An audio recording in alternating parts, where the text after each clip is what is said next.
What's going on, guys? Well, happy Wednesday and welcome back to hashtag AskGSM episode 625 here today for Wednesday, November 19th, 2025. I'm Graham GSM Matthews. Hope you guys are doing well. This is a rare Wednesday episode. I'm so used to saying happy Tuesday, but we're here on a Wednesday back on the original day of hashtag AskGSM, albeit for 1 week only. I think I can probably name only 2 other times this year that we've done it on a Wednesday. And it was because I was coming off of a busy weekend or a busy event. I think the other 2 times were WrestleMania weekend and SummerSlam weekend. Both times I went to Raw the night before and was traveling those nights. There was no pay-per-view this past weekend, but I was at Raw on Monday. Now, I was at Raw last week as well in Boston, but I just had a much busier time on Monday getting back, and yesterday was really busy. I was fucking exhausted.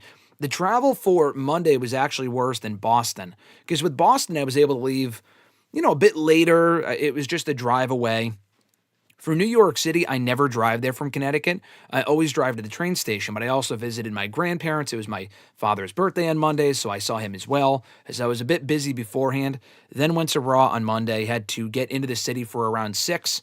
I was walking from the subway to Madison Square Garden, all around the arena on Monday night. I was at a Netflix reception thing that they had before Raw. I had amazing seats, thanks to a sponsor for an article that we're doing, I believe, next week on Bleacher. It was an amazing time. Honestly, one of the best days in a while, one of the best shows I've attended in quite a while as well, and I've been to a lot of Raws this year. I think I've been to, I want to say, four or five Raws.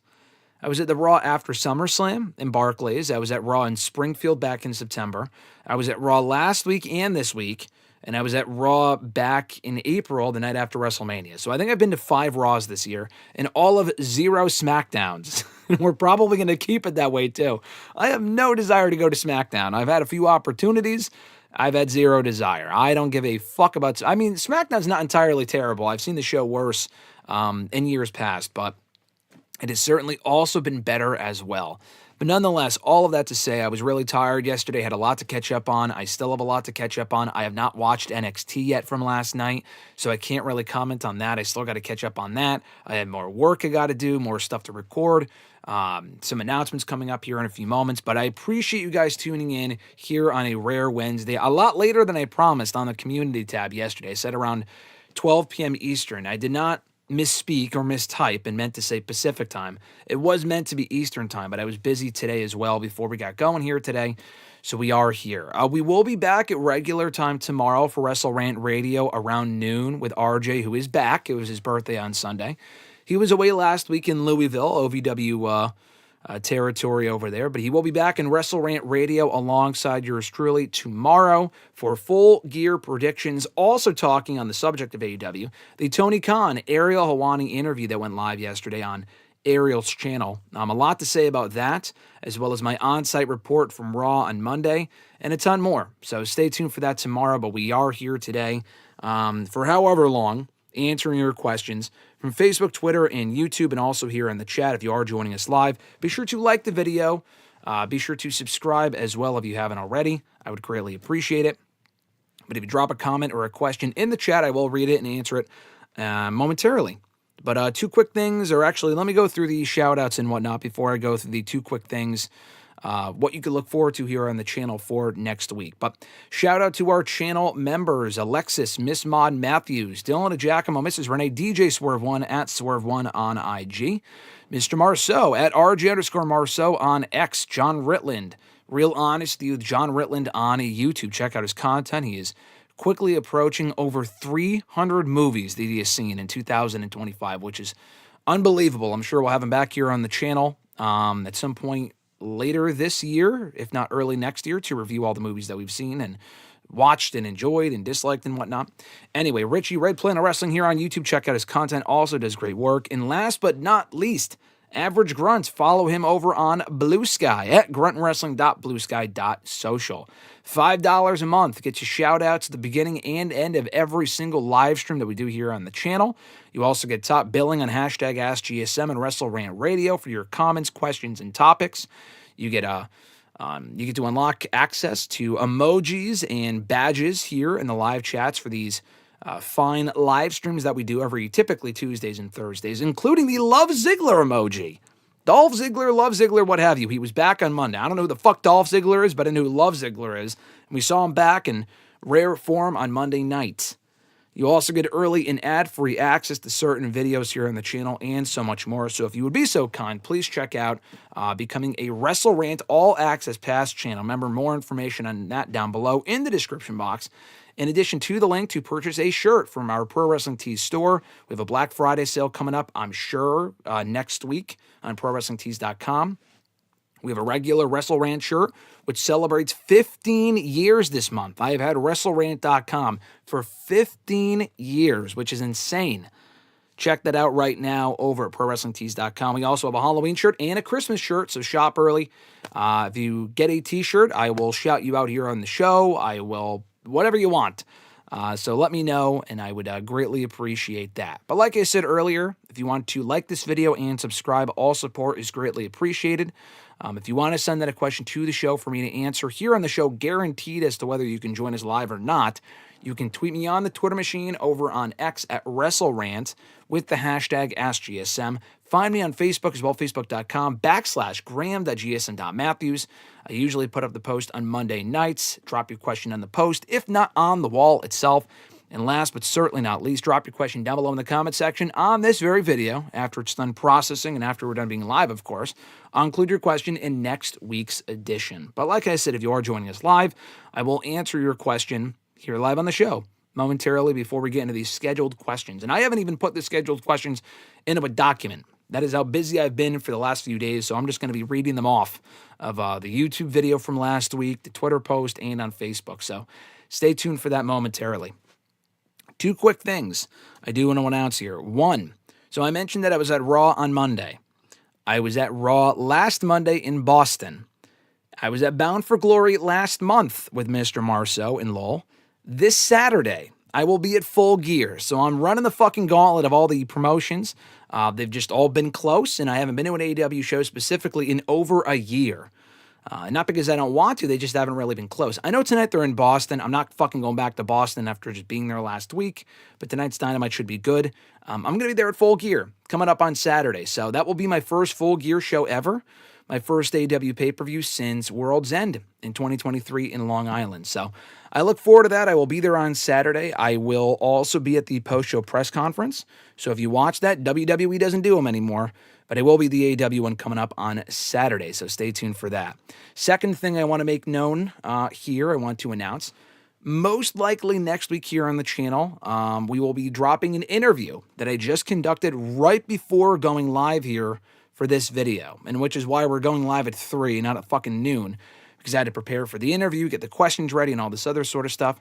Next week, most likely, in both audio form and in article form, you can check out my interview with WWE SmackDown superstar Aleister Black, discussing being back in WWE, turning heel, being paired up with Selena, his time in AEW, feuding with Damian Priest, and so much more. We had an awesome 30-minute conversation. He was not on video. I was. I might include my video portion of it. It's not really important. But it was a great 30-minute conversation. I will be dropping it most likely, like I said, next week here on the channel to coincide with Survivor Series week. And it should be dropping on Bleacher Report around the same time. Not sure exactly what day. So keep an eye out for that. Aleister Black coming here to WrestleRant next week. And I got a quick clip of an interview with him over SummerSlam weekend. That was just a small snippet of our conversation that we had today. And it was a lot of fun. I got to ask him pretty much everything I wanted to. And he was awesome with a lot of great details and a detailed insight on his return run so far in WWE. So you can look forward to that as well coming up here on the channel next week at some point and over on Bleacher Report in article form. Shout out to Fernando and Nathaniel joining us so far here today. What's going on, guys? How are you? Nathaniel thinks that Cope and Christian return on Saturday. I could see it. I could see it maybe after the FTR match if they become AEW World Tag Team Champions or even if they lose. Set up a rematch at World's End, very possible. Fernando asking, how much did I enjoy the show on Monday? I thought the show was awesome. Honestly, one of the best Raws all year. I thought it was an amazing Raw, one of the best shows I've been to in a while. Very strong show, very exciting and electric atmosphere in the Garden on Monday. And it was great, so I really enjoyed it. It took a toll on me physically, though. I was fucking exhausted. I had no voice yesterday. My whole body hurt from all the traveling I did and whatnot, but it was well worth it. Nathaniel also saying his Lakers won. Congratulations. Nathaniel agrees Raw was amazing on Monday. Fernando asked, what is my favorite MSG WWE show? I said this on Monday on Twitter before I went to Raw itself, but actually Survivor Series 2002. I've been fortunate enough to attend a lot of shows in the Garden for WWE, and even the G1 Supercard show I went to back in 2019. I don't know how many times I've been to the Garden at this point. It might be like 7 or 8 times. I first went there. It was always on my bucket list to attend a show there. And I finally went to a WWE house show there the day after Christmas in 2016. I did not go back there, though, I don't think, until 2019 for a Raw that they did when Stone Cold Steve Austin was on the show. That was my first time or my second time seeing Stone Cold live. I was there for that, or I was also there at the G1 Supercard show earlier that year. I was there for a house show after Christmas in 2021. Edge and Kevin Owens headlined that show in a steel cage match, actually. Big E had to pull out. He was the WWE champion, but Edge filled in, which was awesome. So I was there for those 4 shows. I was there. Did they do a show there in 2022 that I was at? I don't remember. I was also there for a SmackDown, I think, in 2021 as well. One of their first shows back on the road that September. I was there for that, so that would have been my 5th time there. I was there for a SmackDown in 2023. I was there for a SmackDown last year when the Bloodline exiled Paul Heyman. That was my 7th show there. And then I was there this past week for Raw. So I think I've been there 8 times for wrestling shows. I think I was there for a basketball game a very long time ago as a kid, but I've been there for a lot of shows. My favorite WWE show in MSG though, actually has nothing to do with any of the shows I've attended in the building. It might have to be Survivor Series 02. That to me is a complete pay-per-view, amazing themes, some amazing matches, an amazing crowd, great title changes, very eventful, very newsworthy, a heel turn with Paul Heyman betraying Brock Lesnar. That is an amazing show that I have rewatched at least 10 times in the past 10 plus years. I fucking love that show. And it actually took place on the exact anniversary of when I was there on Monday in the Garden, actually, which was pretty cool. Nathaniel said, hey, Graham, Tobey Maguire was confirmed to be in Doomsday. Hopefully they don't kill him off. I'm thinking they probably will, because I think they're going to want to clean up the timeline and not have multiple Spider-Man and X-Men and all this other sort of shit. But just the fact that he might be in it is pretty cool. I mean, the fact, even if they kill him off, who gives a shit? You know, it's going to be sad, but it's not like he's being brought back for anything else.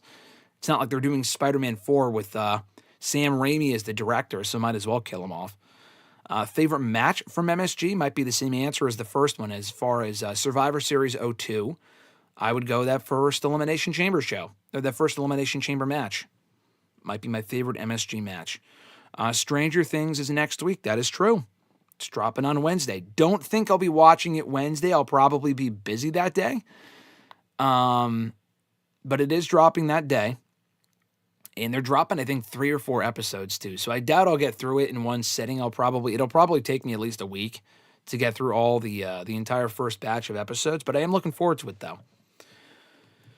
Fernando said, a lot of people are calling last Monday the best Raw of the year. Do you agree? I do. I don't know if it's the best Raw. It's got to be top 3. Honestly, the top 3 best Raws this year were this week, last week, and the Raw after the Royal Rumble. Now, I was there for all 3 shows, so I'm biased, but I honestly think they're 3 best shows of the year for Raw. And they've got a lot of great shows. I think the Netflix debut was kind of underwhelming to people. I think the week after the MSG debut or after the Netflix debut was actually better than the Netflix debut itself. But I like that show, the MSG show, when they were there the first time earlier this year. I thought was a great show, headlined by Punk and Rollins inside the steel cage. That was a fun show. Yeah, they've had a lot of great Raws this year. I think it's been a significantly stronger show than SmackDown. Not always great, but usually pretty strong. And I think those might be the 3 best Raws all year. I'm surprised Becky Lynch lost, but I'm happy for Maxine. I kind of figured there was a chance Becky would lose. They were going to tell the underdog story with Maxine. I think it made for a great moment. I don't know how long she'll hold the championship for, but it was a nice moment, and we'll see if Maxine Dupree can carry that momentum, if WWE can capitalize on that moment and continue pushing her going forward. Let's see. Fernando asked, who got the biggest pop in the night at MSG in your opinion? I mean, it had to be John Cena, but I mean, when Roman came out, Brock came out, it was a massive reaction. AJ got a great reaction. Dolph got a really good reaction. But it has to be John Cena, man. It was his last Raw. People were there for John Cena. It had to have been John Cena. But I think Roman and Brock, specifically Roman, came pretty close. I think Cena might lose at Survivor Series. I think he will. I think he loses his Intercontinental Championship back to Dominic Mysterio. Also asking, I wonder if Becky and AJ will be in War Games. I think they will be. I think they heavily hinted at that on Monday night.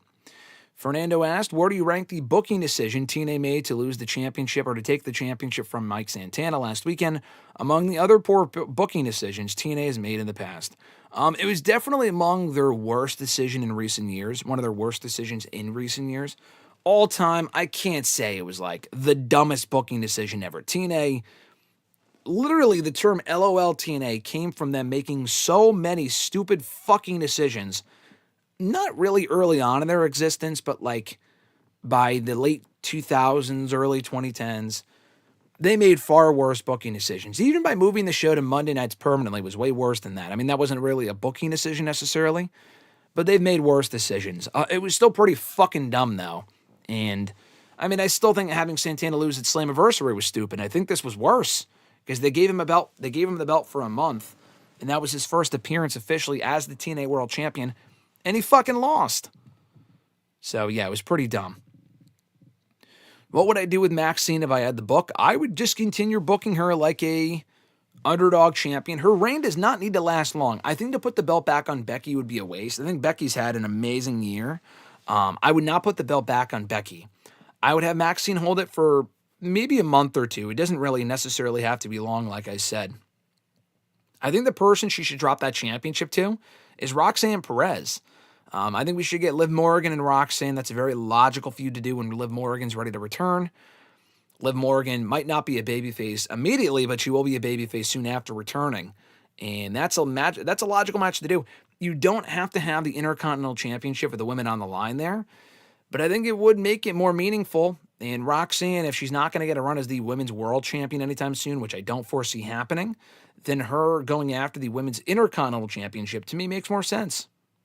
So I would have her win it for Maxine probably by January. Do I believe Tony Khan that he might have allowed Edge to go to WWE for the tournament?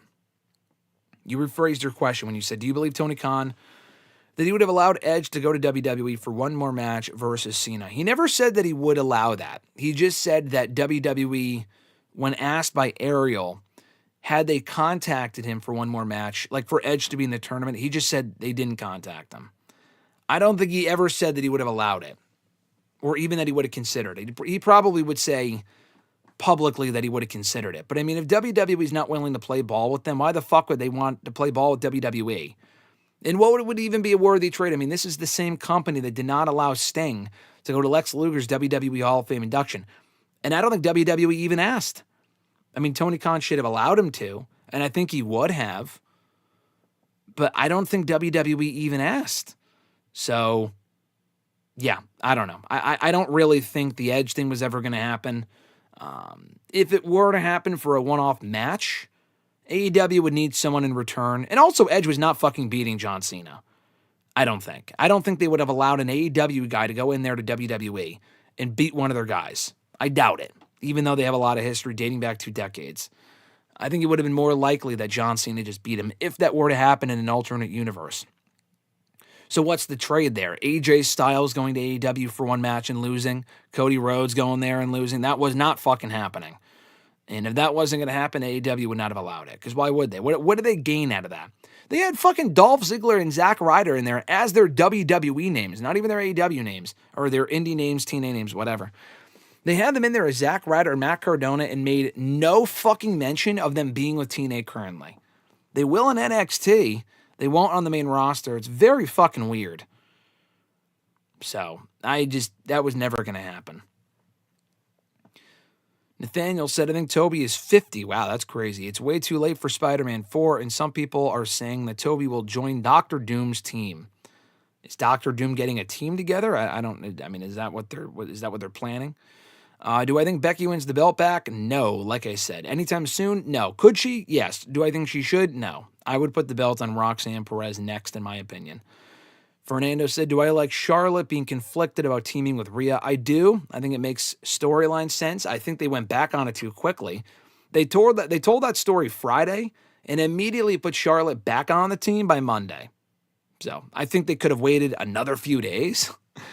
But I still think that it was a nice wrinkle to add to the match to make it more interesting. And Noob said that was a random choice.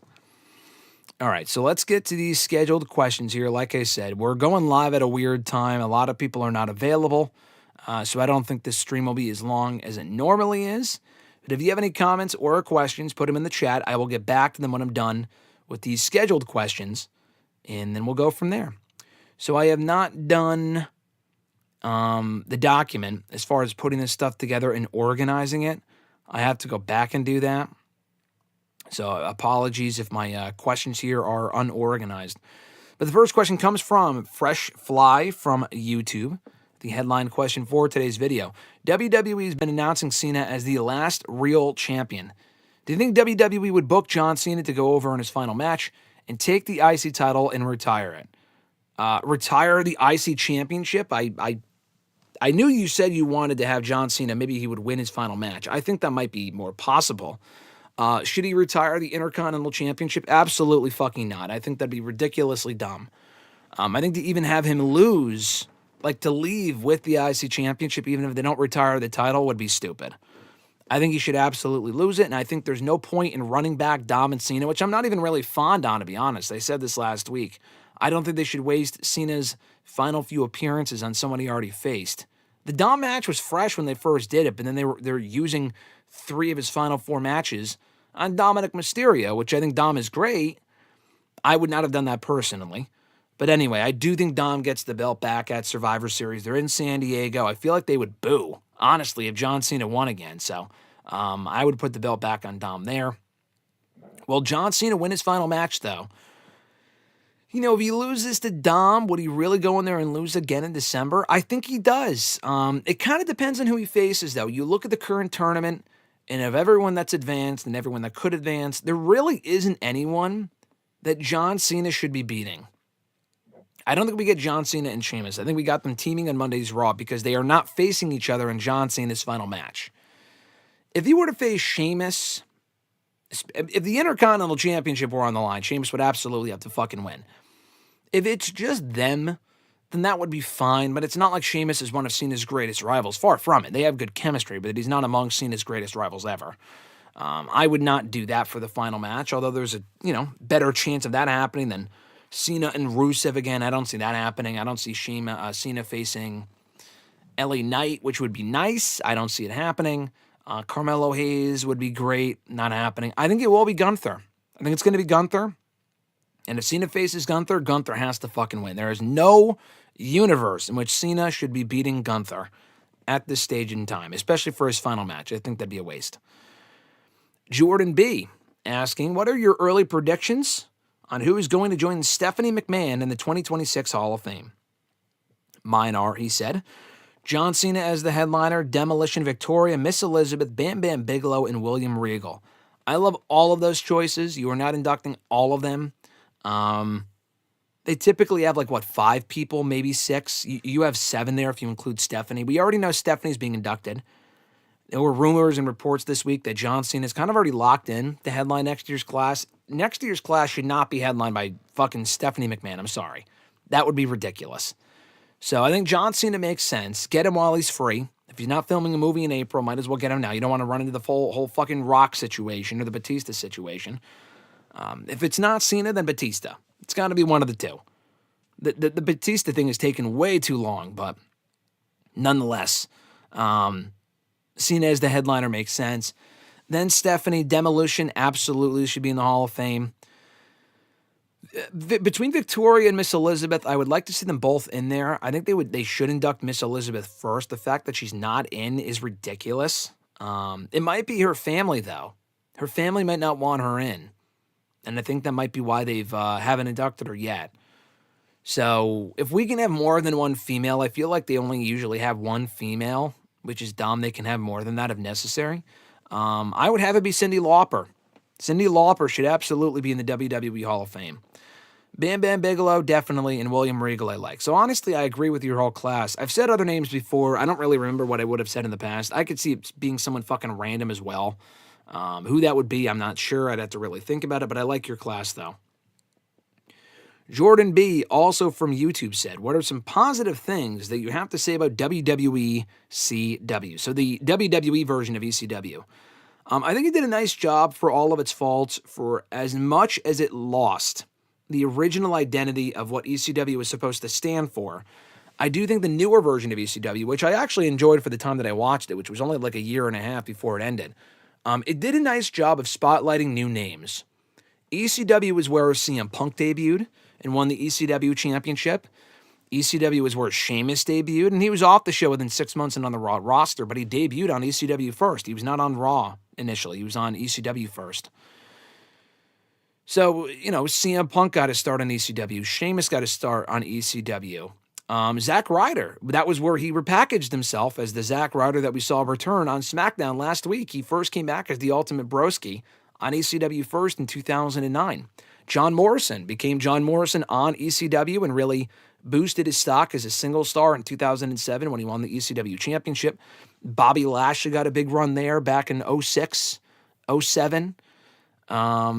Christian had a great return run there in 09, 2010 before he moved on to the main roster and ECW ended.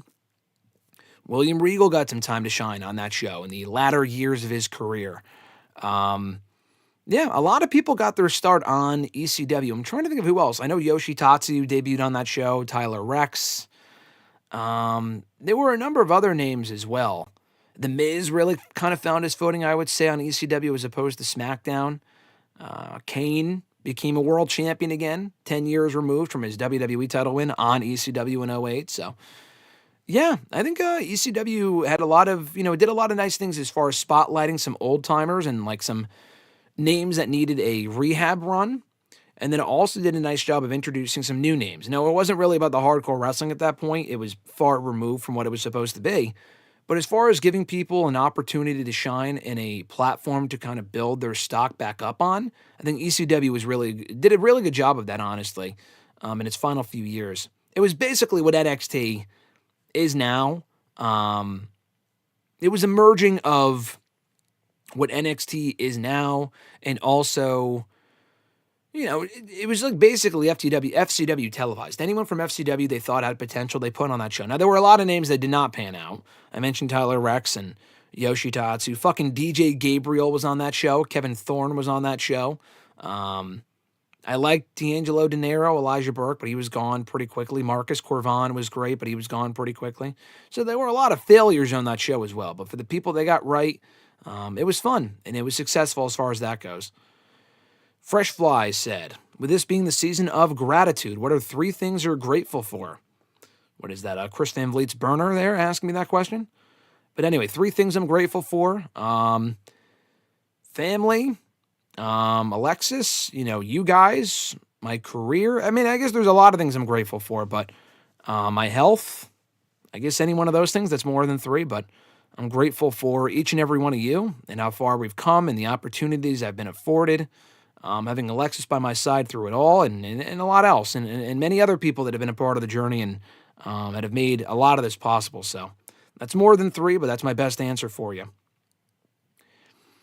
Fresh Fly said, we're the same age. I've never seen any of the Back to the Future movies. I recently watched the first and second one. I like the first one better, he said. My question is, how do you rank all 3 movies? And if they were to remake the movies in 2027, who would you want to see the characters play in today's time period?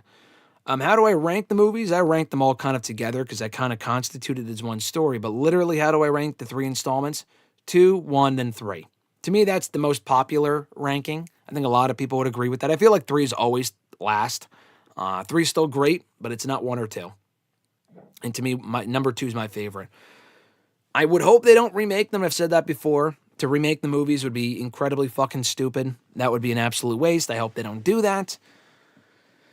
If they were to remake them, I don't know if it would be like a legacy reboot where they include the older stars. I I feel like Tom Holland could play I mean, he's too old now, I feel like, but I feel like he could have played a few years ago a really good Marty McFly. And I've seen people say, "Oh, Robert Downey Jr. is Doc Brown." I mean, I'm just kind of going off their chemistry in Avengers and whatnot, but I do feel like that'd be a great pairing. I've seen people like AI their faces on Marty and Doc's faces, and they kind of look a lot like what Doc and Marty did as with Michael J. Fox and Christopher Lloyd in the original film. So, again, that's probably my best answer, but like I said, I would not remake them at all. I just feel like that would be stupid and completely unnecessary. Please leave it as it is. Noel from Facebook sent in the following two questions. The first one was, what would be your top 5? What was the point of the storyline in WWE in the past 10 years? I don't know. I'm not sure. I mean, there's been so many storylines we just forget about because they were so pointless and forgettable and whatnot. The John Cena heel turn, I do wonder, like, what was the point of that? Like, it was nice for them to try it. It just came 10 years too late. The execution sucked. The follow-up sucked. It didn't really amount to anything. It really kind of hindered his retirement tour for a few months there, although we did get some great matches and moments out of it, but very few and far between. I will say that one.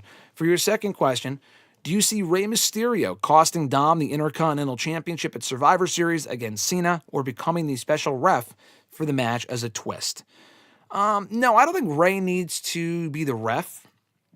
I feel like that would make it too obvious. I mean, I was going to say it would make it too obvious that Cena's going to win, but Cena I don't think is going to win. Rey as the ref would be nice. I do think Rey should be on the show in some form or fashion. They're in San Diego. That's why Dom's going to be wrestling on that show. He's from San Diego. I think Rey should also be on that show. If he's not the ref, which I honestly would not do, it would make the match a little bit more interesting as they build a Dom and Rey, either for the IC title or the AAA Mega Championship at a future AAA show. I would just have him run in along with Sheamus and thwart the Judgment Day interference to make sure that the other members don't get involved. So I would probably just do that as far as his involvement on that show. Now, finally, for the Twitter questions, we'll wind down with these before going back to the chat here in a moment. At Prince of S2, he asked, is there a match or moment at MSG that you wish you were in attendance for? I said this earlier, but the Survivor Series 02 show, I wish I was there for that. Now, I was 7 years old, but if I had a time machine today, which MSG moment, and there's been a ton of them over the past, 50, 60 years, would I want to be in attendance for? It would probably be that one. I mean, to say that you were there for like the birth of Hulkamania and stuff like that would be awesome. But for me, as far as my favorite shows and moments,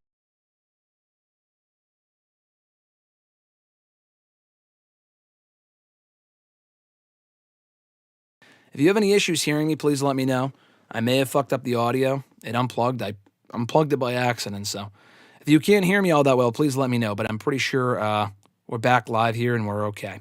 But anyway, as far as moments and matches I would have wanted to be there for, it would have been the Survivor Series 02 show, specifically for that Elimination Chamber match and the moment of Shawn Michaels winning the World Heavyweight Championship from Triple H on that show. At Iwagu91, do I think that 2019 was the peak of the Undisputed Era, especially Adam Cole? I do. I do think that was probably the best year of Adam Cole's career. He had a great run in AEW. In Ring of Honor. He's also had a good run in AEW overall. But I feel like there was no one year in AEW specifically. I mean, he was hurt for a lot of 2022. He came back in 2023 and had a really good year in 2023 with MJF specifically, but he also got hurt at the end of the year.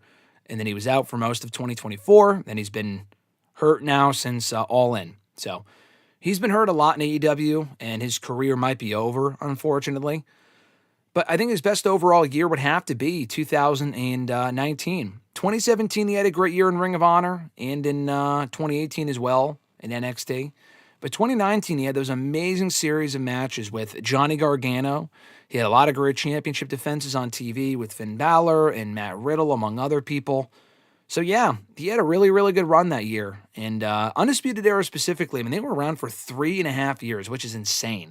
And that's a long fucking time. The Judgment Day has only now been around for 3.5 years. It didn't feel like it was that long with Undisputed Era. It felt like their run could have lasted even longer.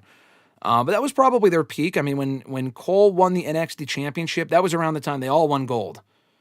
I think it was Fish and O'Reilly won the tag titles. few months later, and then Strong won the North American Championship from Velveteen Dream. So yeah, that I think was the Undisputed Era peak in as far as the 3.5 years they were together. That had to have been their peak.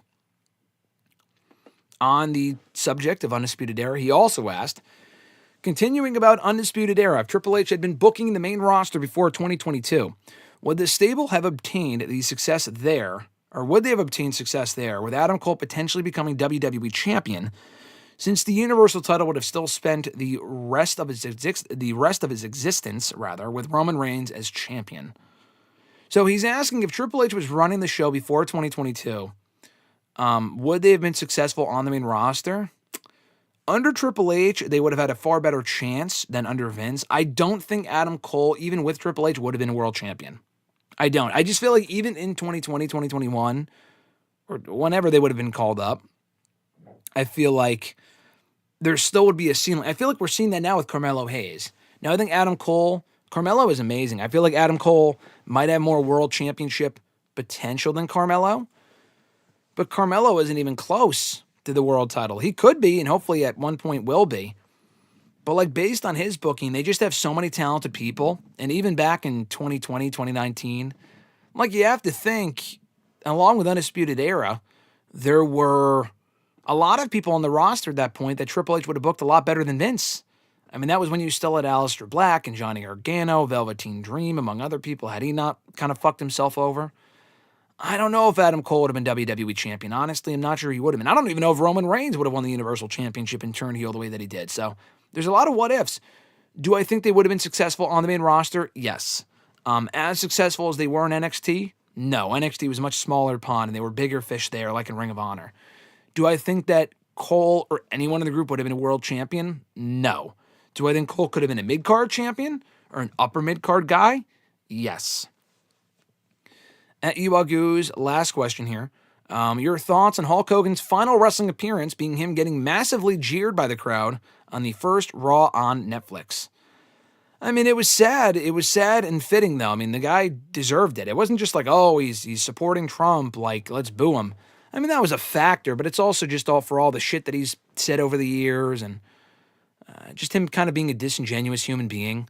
You kind of reap what you sow, and I wasn't really surprised that he got the reaction that he did. Now, is it unfortunate that was his final public appearance in WWE for all that he did with that company, for that company, and for wrestling in general? Yes, it's very sad, but at the same time, he kind of brought it upon himself. It wasn't like he was falsely accused of anything or it was an accident. Everything that he was kind of blamed for was largely his fault, and he didn't really take accountability for it, and I feel like that hurt people's perception of him in the final few years of his life. At Millennial_Noob, last question here. What are your thoughts on Frankie Kazarian becoming TNA World Champion last week? I kind of find it confusing that Mike Santana just won it a month ago, only to lose it. What was TNA thinking at this point? I mentioned this before. I also said this in the short that I did here on the channel last Friday, but it was incredibly fucking stupid, that whole thing with Santana winning it just to lose it a month later. And I like Frankie a lot. I think he's great. I'm glad he's finally getting a run with it, no matter how long or short that it is. But I just think the execution of it sucked. To do it a month after Santana won, when they haven't had any shows, they did it in front of a crowd that sucked on Thursday. There was no heat for it. The crowd just largely did not care.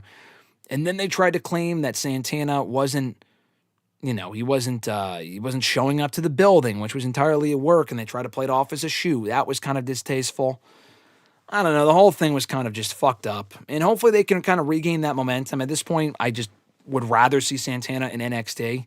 He'll probably get the TNA title back, but to do it the way that they did, it almost makes me think that Kazarian was going to win it and then hold it until Bound for Glory, and Santana would have won it there.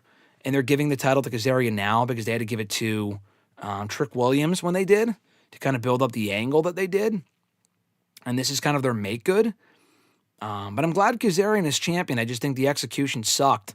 And I feel kind of bad for him, in addition to Santana, because Kazarian, his title win was overshadowed by the dumb booking decision. It was like a lame-ass Money in the Bank cash-in with the fucking NXT invasion of all these NXT jobbers. No one gave a shit. It doesn't exactly intrigue me at all. It was very lame. And it was a terrible way to close that show on Thursday. So Personally, I was not a fan of it. Let's go back to the chat here before we head on out. Did I wish Dolph won versus Solo, Nathaniel asked?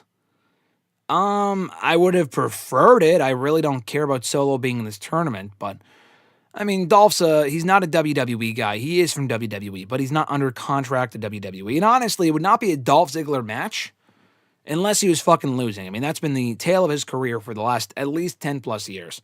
So it was not surprising at all. If it was Nick Nemeth, he might have had a better chance, honestly. But as Dolph, he was never going to fucking win.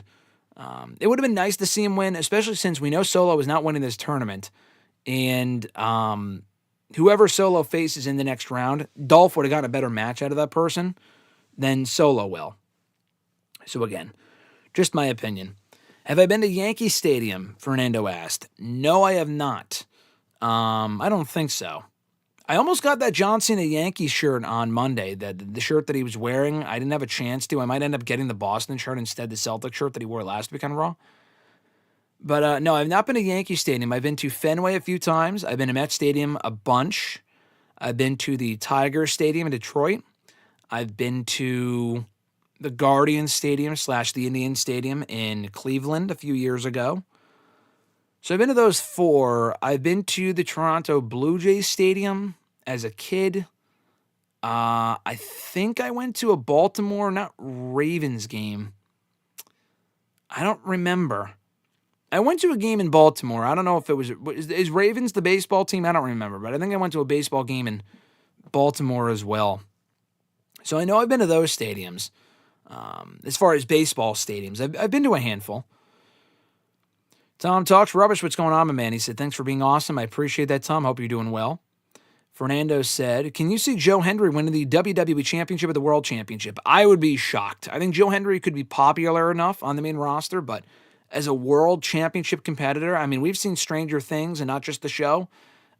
Anything's possible, I guess. I don't see that happening. At a time when they're not even putting the fucking belt on LA Knight, who is a far more, and I like Joe Hendry, but he's a far more complete package than Joe Hendry is. I don't think Joe Hendry wins the World Championship. Fernando said, will Dolph and Ryder end up returning to WWE for good and retire there? I could see it. Down the road, I could see it. I don't think they get brought back anytime soon. Dolph just left a few years ago. The thing with Dolph is when he left, the guy was barely on the fucking show, and he was a loser. At least with Ryder, he kind of reinvented himself. Not that Ziggler hasn't. Ziggler has had a lot of success. He won championships. I think he was the former AAA Mega Champion, actually, before he lost the belt back to Del Rio earlier this year. But, he's won gold all across the independent scene. But he's won gold in TNA, is the TNA World Champion. AAA, New Japan, he was a champion about a year ago. He's had success in various promotions. But when he came back, it was like the same old Dolph. And I think Dolph's very talented, but I just got to a point in recent years where I did not give a single solitary shit about Dolph Ziggler because of how he was booked like a fucking loser. And I don't think that changes. I mean, and it's not like, he was booked like shit under Vince, so he'll be booked a lot better under Triple H. Bro, Triple H was running the show for well over a year before Dolph left the company in late 2023. So it's not as if he would be booked that much better under Triple H than he was under Vince. And he's older now, and there's newer toys that Triple H can play with. That's not going to happen. If they just want to bring him back and Dolph's content with being an enhancement guy and barely getting television time, then sure. Ryder I would rather see back because he really has reinvented himself since being gone as the Deathmatch King, and he was the NWA World Champion. He's been in TNA and Ring of Honor, made appearances in AEW and all this other sort of stuff. I think all of that would be great. But Dolph, I don't really. I mean, he was just there like less than 2 years ago. I don't really care about that. Ryder, I feel like could be a better fit for like the mid card on SmackDown, also alongside his wife Chelsea Green. When do we think that we will see Randy Orton again? Probably soon. I don't know what the fuck's going on with Randy. I don't think he's hurt. I just think they don't have him on the show for creative storyline reasons. But probably soon. If he's not around for Survivor Series, which really surprises me, he should be back relatively soon, maybe after Survivor Series, to kind of re-inject himself into the main event picture on SmackDown. Prince II, he said, after the BS with Santana's title loss last week, what do you think of the best examples of LOL TNA moments over the years? I mean, like I said earlier, there's so many of them that come to mind. I mean, Bobby Roode losing the TNA World Championship after how much they built up Bobby. He did end up, it ended up working out. They turned Bobby heel, and that was probably the better call. But him losing the main event of Bound for Glory in 2011 was so fucking depressing. It was like, okay, I mean, they built him up for so long, and he just lost. It was like, okay, whatever. Anything involving Del Rio is LOL TNA. Like, he came in and won the title on day one, then they had to vacate it. It was something so fucking stupid like that. Having Matt Hardy win the championship in 2015 in Bound for Glory, and then they vacated it anyway. That was dumb. That was LOL TNA. I mean, there's so many of these moments. Honestly, one of the biggest LOL TNA moments was when they were building up a main event Mafia reunion in early 2011. They already brought back Scott Steiner, and it looked Kurt Angle was still there, Sting was still there, off TV at that point. But it looked like they were going to have main event Mafia face off with Immortal. And they did not do that because Booker and Kevin Nash went back to WWE instead. So they had to kind of shift gears and turn Fortune babyface, which I don't think was the original plan. So that was pretty fucking funny. They were literally outright teasing a main event Mafia reunion, but Booker and Diesel went back to WWE that fucking weekend. I mean, I'm like, that is the epitome of LOL TNA. Also, letting people's contracts expire while they were champions. I mean, that happened a few times. Bobby Roode was like one half of the tag team champions, and his contract expired back in 2013. They ended up re-signing him, but it was like, what are we doing here? I'm getting a Shohei Ohtani Dodgers jersey next month. Nathaniel said, very nice. Have I been to Dodger Stadium? No. I've been to LA. I was in LA once for WrestleMania 2 years ago, but I did not go to Dodger Stadium. If Toby's in Doomsday, then I want to see him with Hugh Jackman's Wolverine. A lot of people have said that in the last year or so. I feel like that'd be sick. Will it happen? I don't know. But that would be a cool visual and really kind of, touch upon the nostalgia vibe of it for those that grew up on Toby's Spider-Man and Hugh Jackman's Wolverine. Johnny said John Cena will win by DQ in his final match. Fuck no, that'd be terrible. I hope not. What's the next wrestling event you're planning on going to next? I mentioned this earlier, but Full Gear, I will be at Full Gear on Saturday. So it's been a very busy travel month. I was also in Mass on Sunday for RJ's birthday. The next day I was at MSG in New York City for Raw. I was in Boston a week and a half ago for Raw. I was in Lowell, Mass for Bound for Glory last month. I was in Salem, Mass for Halloween a few weeks ago. And I'll be in Newark for Full Gear on Saturday. And honestly, after seeing what they announced this past Monday, I would love to be at the Hammerstein Ballroom for the AWTV tapings over, I think, Christmas weekend, the weekend before Christmas. I was not there last year. And I want to go this year probably to the Dynamite one. So we shall see. Dolph Ziggler has lost a lot of matches in WWE. Remember his matches with Edge, Cena, and Del Rio. Ziggler lost the majority of his matches in WWE. Let's be honest. Johnny said, rank these steel cage matches. AMW versus Triple X, Bret Hart versus Owen Hart, the Bucks versus Lucha Bros, and Will Ospreay versus Kyle Fletcher. That's a great ranking. I'm gonna put AMW versus Triple X last because I don't think I've seen it, and if I have, it's been a very long time. So that would go last. 3, I would probably go Ospreay and Fletcher. 2, Bucks and Lucha Bros, and then 1, Bret Hart versus Owen Hart. Eric, what's going on? He said, I was upset Tatum lost last night, but looking at it now, she's going to be just fine. She's probably going to get called up to team with Lyra. I could see that. The team with Lyra instead of Bayley. Yeah, I could see that. I didn't know Tatum lost. I mean, I think I came across it on Twitter this morning. I have not watched NXT from last night yet, so... I did hear about that, though. Johnny said, in the great words of the ECW fan, same old shit. Lesnar and Heyman partnership and Lesnar versus Roman. Well, at least it's not one-on-one. Johnny said, Lesnar is stupid and stupid. Why would you align with someone who betrayed you twice? Because they go back. I mean, they're like practically family. He betrayed him in 2002. He betrayed him back in 2022. But hey, listen, he's basically family, so let's rekindle that relationship again. Eric said, how about Hardy being able to wrestle a Victory Road in 2011 for an LOL TNA moment? Oh, that's got to be the biggest TNA LOL moment. 2011 in general was not a great year for TNA. But yeah, the whole Victory Road TNA Jeff Hardy incident is probably the biggest black mark on TNA's history for allowing that to happen.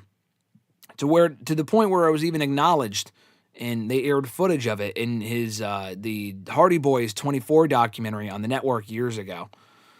Millennial Noob said, which NXT wrestlers do you want to see get called up to the main roster? I see Fatal Influence, Trick Williams, Obafemi, Ricky Saints, and Ethan Page. You can't call them all up at once. Let's put it that way. Fatal Influence I could see. I guess JC just won the belt back, so I guess probably not them right now. Trick, definitely. He wrapped up against Ricky last week. There really isn't anything more for Trick to do in NXT. Please call him the fuck up. It's way overdue. Obafemi I could see. I would wait a little bit longer. I think they're going to do him and Ricky again. Same thing with Ricky. Ethan Page should be called up before all three of them. He's kind of done all that he could do in NXT. But he's still North American champion, so you're not going to call him up right now, I don't think. No L said, would you give Randy Orton the nickname Mr. Survivor Series, given how he has had the best at Survivor Series? He has been the best at tag team elimination matches and Survivor Series matches. Yeah. I think a lot of people consider Randy Mr. Survivor Series.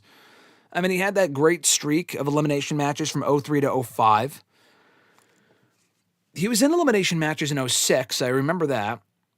07, he faced Shawn for the WWE title, and I think he beat him. 08, he won an elimination match. 09, he was in an elimination match and lost. 2010, he beat Wade Barrett to retain the WWE title. 2011, he lost an elimination match. 2012, he lost an elimination match. 2013, he beat Big Show in a terrible fucking match. 2014, he was not there, although it was in St. Louis that night. They were in St. Louis. 2015, I don't think he was on that show either. I think he got hurt right before that. 2016, he was at part of the Survivor Series elimination match, was the sole survivor on that show. 2017, I think he was a part of the big Raw versus SmackDown elimination match, and I think his team lost. 2018, I don't know if he was on that show. He might have been in a Raw versus SmackDown Survivor Series match. I don't remember. 2019, I don't remember. Same thing. He might have been in a Survivor Series match. I don't remember. 2020, I mean, honestly, Randy's recent record at Survivor Series is not great. I don't think he was at Survivor Series 2020. 2021, him and Matt Riddle faced the Usos, and I think won. That was a great match. I was there for that one. And then 2022 and 2023, or 2022, he was out. He came back in 2023 and won War Games. And then last year, I don't think he was on the show. Last year he was not in War Games last year. I think he was just off the show. I don't remember.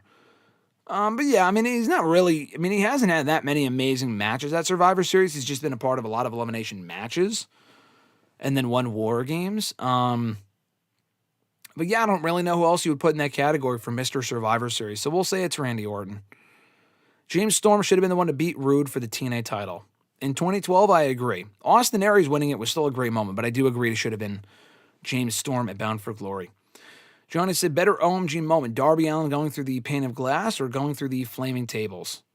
Oh, definitely the pane of glass. The flaming tables was crazy at Blood and Guts, if that's what you're talking about. The pane of glass, Tony Khan even said it on the Ariel Helwani show yesterday. That is the one where he felt like Darby went too far and he probably would not approve in retrospect because it was pretty fucking stupid. So definitely that one. Johnny said, best throwing in the towel moment, Brett versus Bob Backlund or Cody versus Jericho?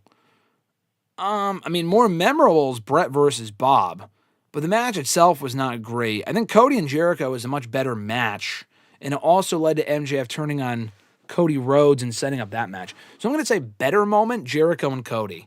More memorable, Bret Hart versus Bob Backlund for the moment. Fernando said, do you have any road trip to wrestling shows stories for us? More than I can name. Don't have enough time in the day to even recite them all for you, but wrestling road trips, I mean, I probably prefer driving there, though. Flying there can just be tough with, like, layovers and delays and getting to the airport and getting in late and all that other sort of shit. But, usually driving there, typically, I've definitely taken more road trips with, like, Alexis and RJ individually than probably anyone else as far as driving to these shows. But, yeah, a lot of fun memories, though. I remember RJ wanted to kill me. I don't think he's ever been more mad at me than when we came back from Survivor Series in 2021. He referenced this the other day when I saw him. We were coming back from Survivor Series that night, and we came back fucking late. But I was hungry, though, and I probably shouldn't have, but I stopped at McDonald's, and I couldn't say that I wanted a frap or something because I was just laughing too hard at just how fucking stupid it was. But RJ was like shoot mad at me for it taking too long to order the food. But yes, that was maybe not a fond memory, but I do remember that. Johnny said, I did not like the portrayal of the NYPD on Raw or the fact they were, made to look completely inferior. I thought that was funny. Nathaniel said, is Randy Orton a part-timer? He's been gone a lot. Do you think he'll win the WWE Championship? I do think he'll win the WWE Championship again. He is gone a lot. Is he a part-timer? He's more of a part-timer than CM Punk, I'll tell you that. Johnny said, I don't want to see Hangman versus Jonas Steel Cage after just seeing Blood and Guts. Yeah, it's kind of a weird stip. We're also getting 2 fucking War Games matches next weekend, so... Yeah, to do a Steel Cage after just doing Blood and Guts is pretty terrible timing. Not really sure why they're doing that. Fernando said, do I find it a bit odd there are no brackets for the Cena tournament? I find it odd now. I mean, they probably didn't want to reveal the bracket initially just for any, like they want to announce the surprises and whatnot. But now that we know everyone that's in the tournament, they really should on SmackDown on Friday put up a fucking bracket. We know that Gunther is facing the winner of Carmelo and Bronson Reed. We also know that Solo's facing the winner of Penta and Finn Balor. So we know those 2 matches. But we don't know what the other side of the bracket looks like. So I would like for them to reveal what the bracket looks like on SmackDown because there's really no reason to hide it at this point. I'm not really sure why they haven't put it up there. Maybe to make it more unpredictable as far as, if they show the bracket, it becomes more obvious that Gunther's going to win. I don't know. I'm not really sure at this point why they're doing that.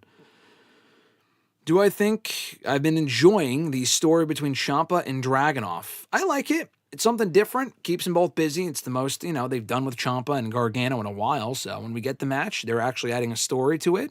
I like that. And the match should be good anyway. Johnny said, I'm not shocked that you have Brett versus Owen as the best cage match. It didn't have garbage wrestling in it. Yeah, I mean, the other cage matches were great. I was there for the Bucks and the Lucha Bros. That might be the best cage match I've ever seen in my wrestling fandom. But overall, I think Brett and Owen is the perfect cage match. Not the SummerSlam 94 main event, which was kind of garbage. But it might be considered a perfect match and a great way for that feud to finish off. Fernando said, is Alexis a fan of the Wicked movie, and is she watching the second one next week? Not only is she a fan of it, she watched the first one like 3 or 4 times. So yeah, she is definitely seeing it. I saw the first one, albeit later than she would have liked, but we finally watched it together in January. I liked it. I thought it was a very good movie. I will be seeing the second one. She's obsessed with Wicked. She's been singing the soundtrack ad nauseum for a year now. I think she is planning to see it with friends on Friday. Could be wrong. We'll be at Full Gear on Saturday, so she can't see it then. But we might see it Friday. Or she might see it Friday. I'll probably wait until next week, $5 Tuesday. I will see it at some point. She will definitely see it before me, I'm sure. Eric said, who do you think Tatum gets to help her against Culling? I think it's Ricky and Javon. Why would it be Ricky? I mean, Ricky's busy as NXT champion, and Javon Evans is busy with Dark State, so I don't think those people make sense. It might be just someone like fucking Hank and Tank, to be honest with you. It's probably someone that's not that big of a deal. Should Dom win clean at Survivor Series? Yes. Will he win clean at Survivor Series? No. Will he win at Survivor Series, period? I do think so, yes. I do think he will win at Survivor Series, and he should. Eric said, I'm not upset they lost. I'm more upset they didn't get to keep their names. Who are we talking about? As far as who lost and whatever? Yeah, let me know what you're talking about as far as... Oh, the fact that Ryder and Cardone, is that what you're talking about? I don't really care that they didn't get to keep their names. I mean, WWE fans probably know them as Zack Ryder and Matt Cardona anyway. I'm sorry, Zack Ryder and Dolph Ziggler anyway. They're established as such, so it really didn't bother me. And the moment was cool. The matches were good. It is what it is. Anyone like complaining about, they weren't Cardona and Nick Nemeth, even though Cardona was on NXT as fucking Matt Cardona like 2 weeks ago. Whatever. To hear the old Radio song by Downstate was cool, though. I love that theme. I think that's a great song.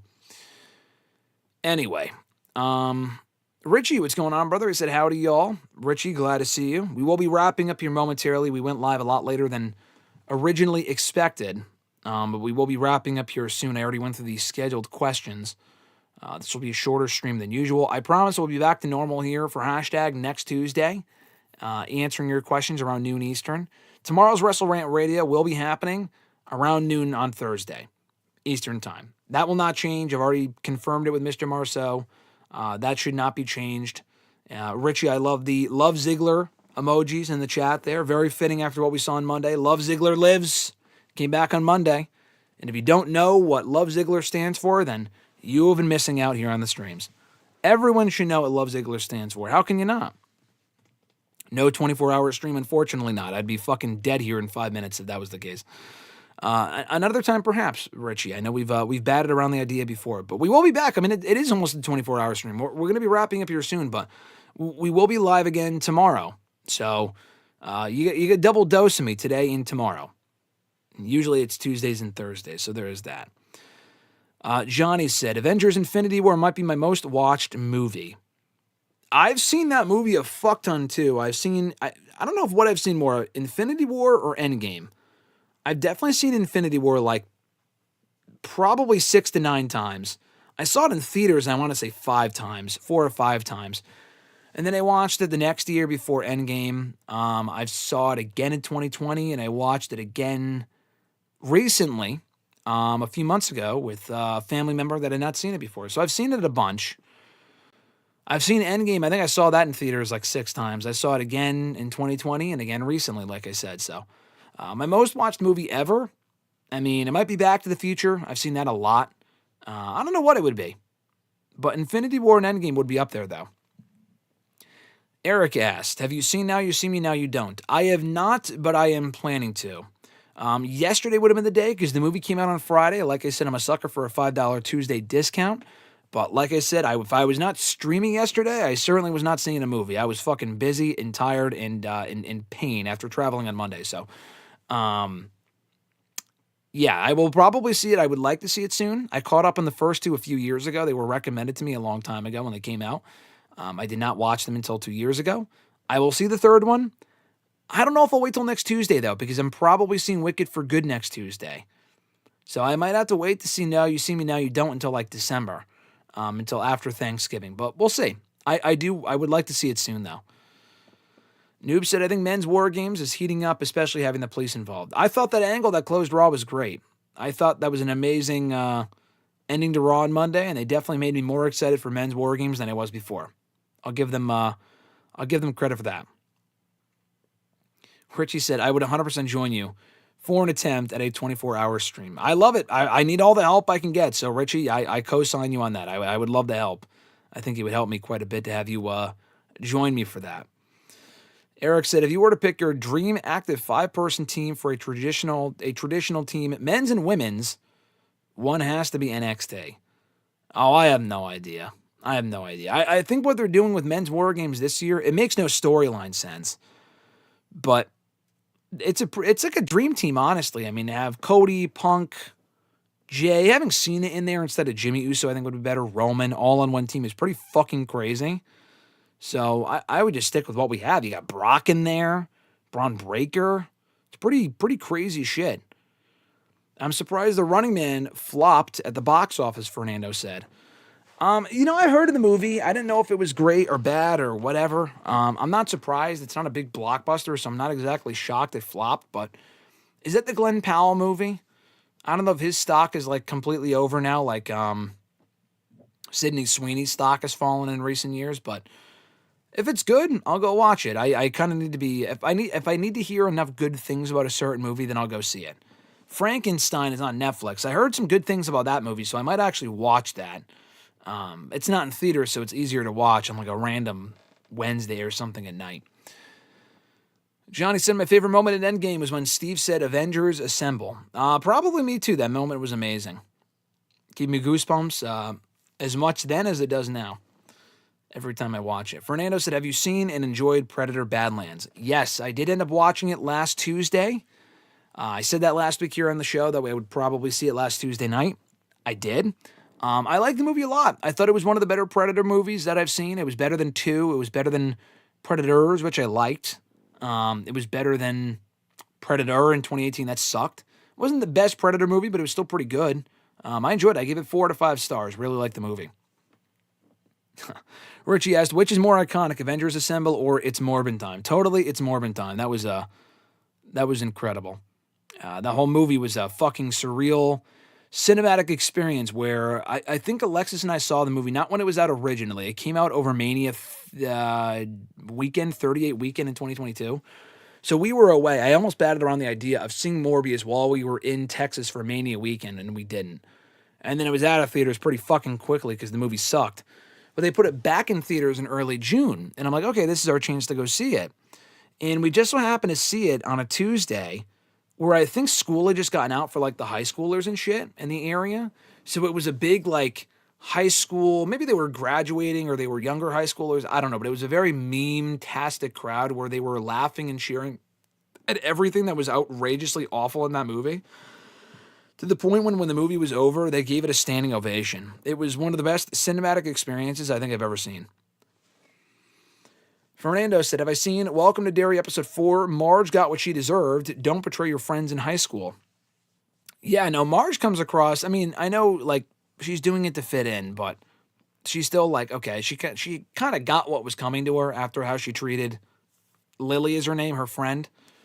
But that scene was disgusting. I mean, that was a crazy ass scene. I did watch the episode. It was a good episode, and that last scene was disgusting. With Marge and Lily. Eric said, what's the worst movie I've seen? Mine is The Wolf on Wall Street. Way too much adult content, if you know what I mean. I've heard that, have not seen the movie. At some point, maybe I'll watch it just to say that I did. Worst movie I've seen? I've seen a movie called Ebola Zombies. That was fucking terrible. Mostly Ghostly with Arwen from Sweet Life. I saw one time on Disney Channel as a kid. It was one of the worst movies I've ever seen. Minecraft earlier this year was awful. That movie that came out last year about the guy that brings his daughter to a concert, it was an M. Night Shyamalan movie. I don't remember what it was called, but that movie was so fucking stupid. It was so stupid, it was funny. That movie was terrible. Morbius sucked. Madam Web sucked. Those are some of the ones that come to mind. Richie said, whoever formatted the team for War Games this year was on their universe mode flow. It's such a random mishmash of talent that makes zero sense, but I'll take it. I'm in the exact same mindset. It makes zero sense, but it should be a star-studded match, so whatever, I'll take it. It's also Brock Lesnar's first tag team match of any kind in decades. Brock has not done a single tag team match in the entire time he's been back in WWE, since 2012. He almost teamed with Cody against Roman and Solo on the Raw after WrestleMania 39. It did not happen. But he has not had a tag team match, I want to say, since like 2003. It's been a very long time. Fernando said, yes, it's the Glenn Powell movie. I think he's overrated. I like Glenn Powell in Twisters, and I liked him. I mean, what was that movie that came out on Netflix? The Spy movie? It wasn't Spy, but whatever that movie was that it came out, the Bounty Hunter movie, whatever the fuck it was. I thought that was okay. That movie was all right. Eric said, whatever happened to the Takahashi Mike movie Liv was supposed to be in? Oh, the Japanese movie? I don't know. I mean, she filmed that earlier this year, so I mean, it's probably still coming out at some point. I've heard nothing about that at all, but was that this year or was it last year? I think it was this year that she went to go film that movie, and she wasn't gone for very long. Yeah, that's probably out, I would imagine, sometime next year. Richie said, also, am I in the minority of those who did not care for the Ryder and Ziggler returns? Not sure who I expected, but both fell flat for me, nor do they deserve to win against their opponents. I don't know if you're in the minority, but I feel like there's a fair amount of people who felt that same way, that were disappointed by those surprises. We said from the get-go. I mean, people were pitching Edge and Jericho. I'm not saying you were, Richie, but like people were thinking Edge and Jericho without realizing how contracts work. And unless they left AEW without people knowing, which is possible, but it's very unlikely, that was just not going to happen. But, I thought Ryder and Ziggler were good. I mean, we kind of figured that if there were going to be any surprises in the tournament, it would be people from TNA that they have access to. I mean, who on the free agency would even make sense? Batista's retired. Kurt Angle can't wrestle. I mean, who else? who the fuck else would it have been, you know? I thought Ryder and Ziggler were good. They're two reliable names. Ryder hasn't been there in over 5 years, so I'm a big Ryder fan. I was very happy to see him. Ziggler, I'm like, could have been worse, could have been better. It's better than like being Randy Orton, who's already faced John Cena this year, was not winning the tournament, and he was only on the show 2 months ago. Like, someone like that would have been stupid. Kevin Owens would have been a great surprise, but he's obviously not cleared. No, it was cool to see Ryder and Ziggler back. Ziggler I cared less about because he was just in the company 2 years ago. Ryder I was very happy to see. Ryder was not beating LA Knight. I actually would have preferred Ziggler beat Solo, but that probably was not happening. That definitely was not happening, knowing how they've booked Ziggler's entire career in that company. Johnny said, better overbooked match, Cody versus Roman 2 or Moxley versus Hangman from All In. They both kind of fall in the same category. I prefer Cody versus Roman 2. I was there for that one. I thought that was more of an Avengers Endgame moment, although Moxley and Hangman was as well. But I'll go Cody and Roman. Also for the story they were telling over the course of like 4 fucking years. Johnny said Morbius have to fight the Power Rangers in a sequel. That'd be interesting. Noob said the Women's War Games match needs some heat, especially coming from the heel team, because I'm having a feeling that Asuka's heel turn is starting to get cold. It's been fine. I think she's done a good job. She's on the TV quite a bit. She's on the show quite a bit. I mean to say. Yeah, I mean, the Women's War Games, they need to heat it up a little bit. I think adding Becky and AJ would be a nice way to heat it up because they're two big stars. So that's one way to do it. Next week on Raw, I would imagine, or Friday on SmackDown. Richie said, in the case of Raw this past Monday, were the returns done by design to help mask how stale the product is / entice people that the high ticket prices are justified? Yeah, I mean, I don't think it was done by design to mask how stale the product is. I think they wanted a big show for John Cena's last Raw. You know, you had John Cena's final Raw match. You had Roman out there, Brock, AJ. Those were all not random. They were done by design to heat up War Games for the men and the women. And then obviously Ziggler's return as well. They like to go all out in the Garden. They did the same thing on SmackDown last year, which was a great show. I've enjoyed Raw largely this year. SmackDown, not so much. They do need to work on how stale the product is. I mean, we talked about that here on the show, on WrestleRant Radio, rather, a few weeks ago. For every great Raw that we got on Monday and last week, there's a lot of Raws that aren't remotely as exciting because you can't bring the Romans and the Brocks back every single week.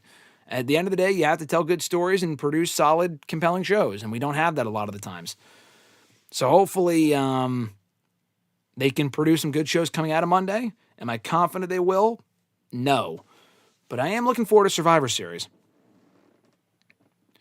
Johnny said, Madam Web had me dying of laughter at how bad it was. That movie was fucking terrible. Alexis and I saw that intentionally because we just wanted to see how bad it was on Valentine's Day last year. And it was well worth it for how bad that movie was. Richie said, while enjoyable, I can't help but think WWE did that on purpose to get fans to stop complaining for a bit. Yeah.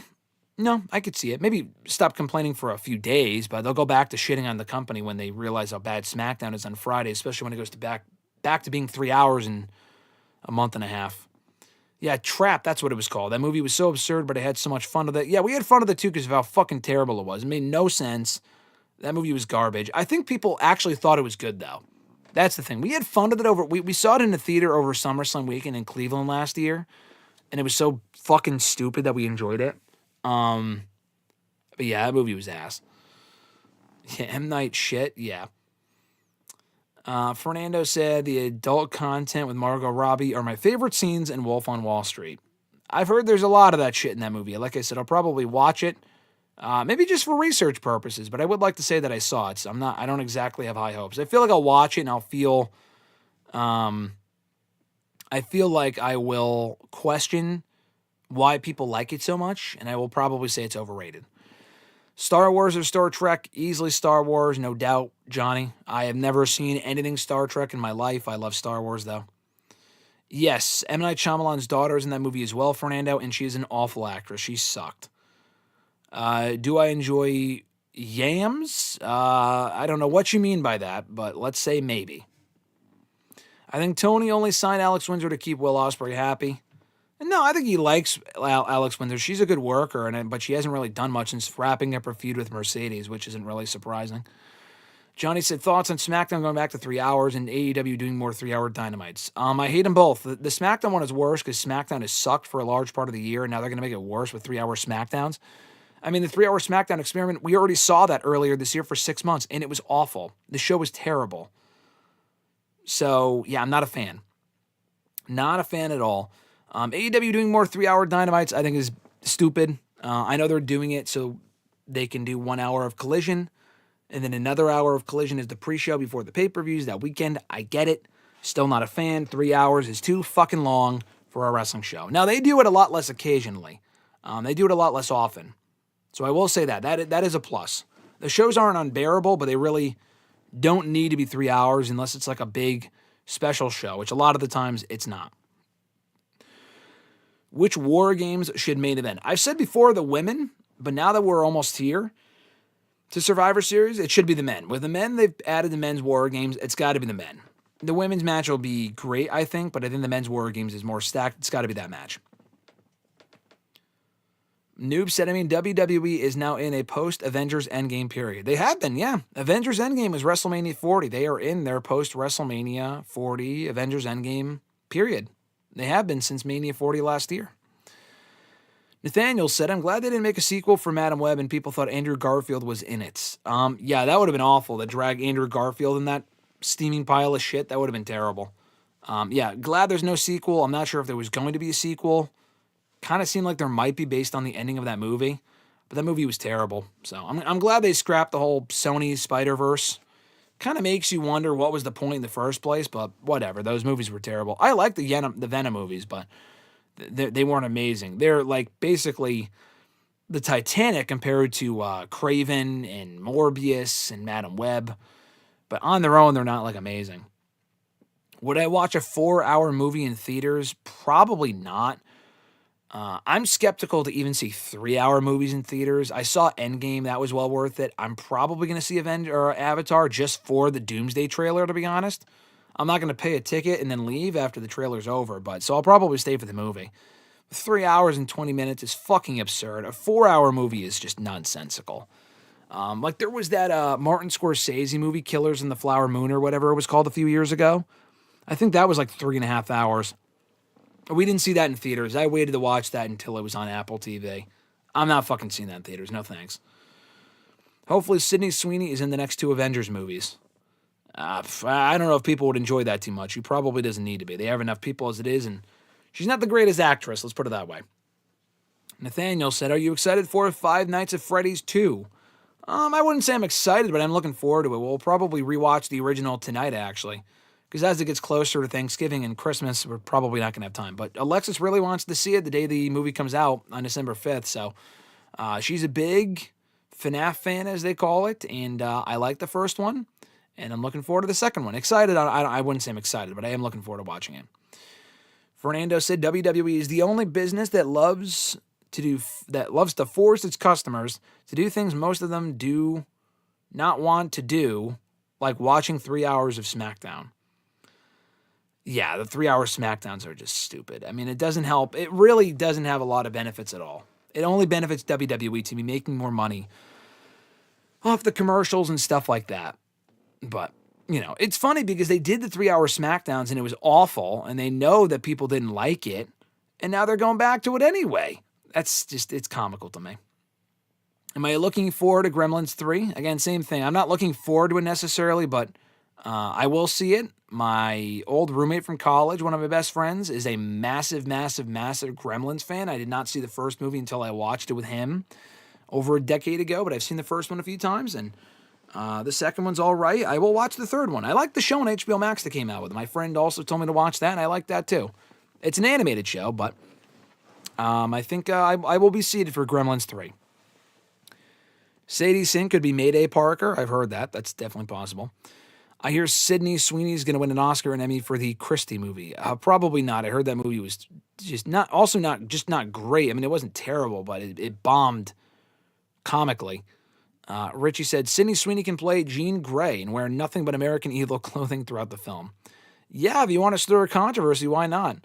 She's got the genes, right? I mean, that's what she says. And then she also doesn't do herself any favors in some of the interviews that she does. So Sydney Sweeney is an interesting person. Did I hear they're making Goonies 2 with the original cast? I think I did hear that a while ago. You know, I never cared about Goonies. That doesn't really appeal to me. I've seen the movie. I don't really care about it. Not a Goonies guy. Would I watch the second one? Maybe, but I'm not going to be racing to the theaters to see it. I don't really care about Goonies all that much. I think SmackDown's been a bad show this year, Nathaniel said. Yeah, that's an understatement. I mean, I think it hasn't been like the worst of all time. SmackDown was way worse in like 2018, 2019. Periods of the show that no one was fucking watching SmackDown, years ago. But the show has been better. It can be better, and it feels like a lot of what we're getting is just lazy booking. Lazy, basic booking. Johnny said, Kyle versus Mark Briscoe. No DQ match is going to be your match of the night at Full Gear. We'll see. I'm looking forward to the match. I will be there on Saturday. I am looking forward to that match. We've seen it like fucking 5 times already, but I think Mark will win. It should be a great moment. So I'm looking forward to the match. Have I seen the movie Heat? Know what it is? I have not seen it. Isn't that in the movie with Robert De Niro? It's like a classic movie. I've never seen it, though. Do I think Ava Raine has improved as NXT GM on screen? She's improved, but the bar was low to begin with, so she hasn't really gotten that much. She's still fucking terrible. I'm sorry. Every time I see her on the show, it just feels like she's reading off a script and she has no emotion. But she's on the show every fucking week. That's the thing. She's overexposed. She's not that good. Has she improved? Yes. But when you're comically awful, it's almost impossible not to improve. Nathaniel said, I'm excited for Tom Holland's Spider-Man 4 in Secret Wars. Me too. Spider-Man 4 and Secret Wars. Secret Wars is in next year. Doomsday's next year, but those are the 2 Marvel movies in 2026 to look forward to. I'm excited for both. So I think that might be it, guys. We'll probably wrap up there. If you have any last-minute comments or questions in the chat, be sure to throw them in there. I will shout out once again our channel members as we wind down here. Alexis, Miss Maud Matthews, Dillon DiGiacomo, Mrs. Renee, DJ Swerve1 at Swerve1 on IG. RJ Marceau at RJ_Marceau on X, John Ritland on YouTube, Real Honesty with John Ritland on YouTube. Richie, Red Planet Wrestling on YouTube. Click on his name here on the chat as well to be connected to his channel. And Average Grunt, last but not least, at gruntwrestling.bluesky.social on Blue Sky. More information on how to become a WrestleRant All Access Pass channel member down below in the description box to get badges and emojis in the live chat. Love Ziggler lives. I mean, we know that. Early and ad-free access to certain videos, shout-outs at the beginning and end of every single live stream that we do here on the channel, and so much more. Also, be sure to send in a question to the show to be answered on next week's episode ahead of time. Tweet me on the Twitter machine at WrestleRant with the hashtag AskGSM. Find me on Facebook as well, facebook.com/graham.gsm.matthews. Drop a comment in the post I usually put up on Monday nights, if not on the wall itself. And last but certainly not least, drop your question down below in the comment section on this very video after we're done being live, and we will include it in next week's edition.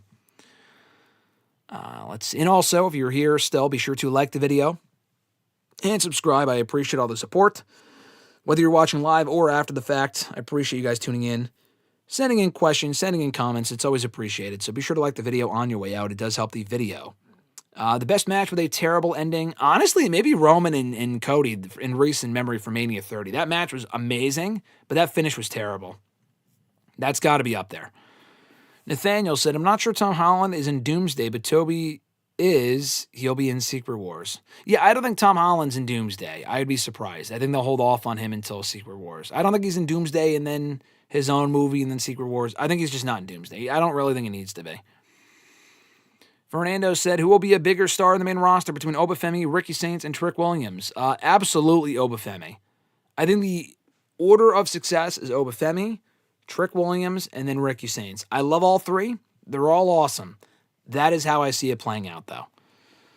Richie says, later, y'all. Thank you, Richie, for joining. So it was great to see you here in the chat. Last 2 things, like I said earlier, that I do want to mention again. I will be at Full Gear on Saturday. I will hopefully not be dead by Sunday and will be fucking exhausted because those pay-per-views end late. I got to drive 2 hours home. And the post-show press conference should be getting done very late. I will be fucking exhausted. But it will be my first AEW show in over a year. Looking forward to being there.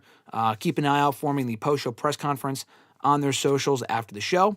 Also, next week here on the channel, I said this earlier, keep an eye out for it. Should be going live at some point here on the channel next week in audio form. I could not get the video for them. I was on video, but I think that they could only do audio. It will also be available in article form on Bleach Report, most likely at some point next week, like I said. Aleister Black is coming to WrestleRant. 30-minute conversation recorded earlier today, talking all things WWE return run, Zelina Vega, Damian Priest, Triple H, NXT, AEW, and a lot more. I really enjoyed the conversation we had earlier today. That interview should be dropping here on the channel at some point next week, so keep an eye out for that. Thank you, Fernando, for mentioning that. He said, have a happy Thanksgiving, Graham, in the chat. Thank you, Fernando. Thank you for mentioning that. I totally forgot about that. So I mentioned this last week. I'll mention this here. I don't know what we're doing next week for the live streams. I will definitely be live on Tuesday, I'm sure, for hashtag AskGSM. That should not change. We are live tomorrow first for WrestleRant Radio. Stay tuned for that around noon Eastern. Myself and Mr. Marceau reviewing Raw from Monday, previewing Full Gear on Saturday, talking about the Tony Khan Ariel Helwani interview. A lot to chat about with Mr. Marceau tomorrow on WrestleRant Radio. But next week's episode of the show, we are not recording live on Thanksgiving. We've never done that. We've usually recorded before then, but the show hasn't been live in the past. So what we will probably do is have WrestleRant Radio next Wednesday live. Either we will record it on Wednesday and have it go up on Thursday, but I don't really love doing that. We'll probably just record it on Wednesday and have it go live on Wednesday at the exact same time because we like interacting with you guys. Now, that could change. I don't know. Keep an eye out for it. We could always record it on Friday, but I'm thinking on Black Friday I'll probably be busy. So I'm not banking on doing it that day, but we will probably be recording. I can discuss it more next week on hashtag, but we will probably be recording WrestleRant Radio on Wednesday, and then having it go live that day. So keep an eye out for it. A lot to look forward to here on the channel between that Aleister Black interview, WrestleRant Radio tomorrow, and so much more. Appreciate all the love as always, guys. Like I said earlier, be sure to like the video on the way out and subscribe. Thank you for joining us. Albeit a little bit later than usual. We should be back to normal time for hashtag AskGSM next week. Until next time, folks, I'm Graham GSM Matthews. Have an awesome rest of your week, or at least the next 24 hours until I speak to you again on WrestleRant Radio, and I'll catch your ass down the road.